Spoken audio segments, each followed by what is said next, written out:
خداوند یسوع مسیح نے شاگردوں کو بلایا تاکہ اس کے ساتھ رہیں اور منادی کریں۔ ہمارے لیے آج کی دوسری تلاوت مقدس مرکز کی انجیل اس کا 3 باب 13 سے 19 آیت تک۔ پھر وہ پہاڑ پر چڑھ گیا اور جنہیں وہ آپ چاہتا تھا انہیں اپنے پاس بلایا، تو وہ اس کے پاس آ گئے اور اس نے 12 کو مقرر کیا جو اس کے ساتھ رہیں اور جنہیں وہ منادی کے لیے بھیجے اور جو بیماروں کو اچھا کرنے اور بدروحوں کو نکالنے کا اختیار رکھیں۔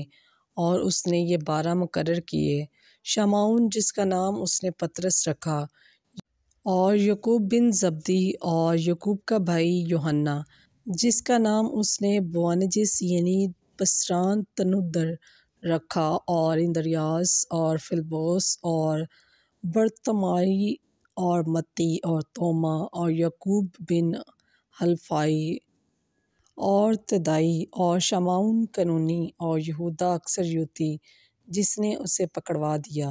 پس پاکلام کے پڑھے اور سنے جانے پر خداوند کی خاص برکت ہو۔ خداوند کا شکر ہو۔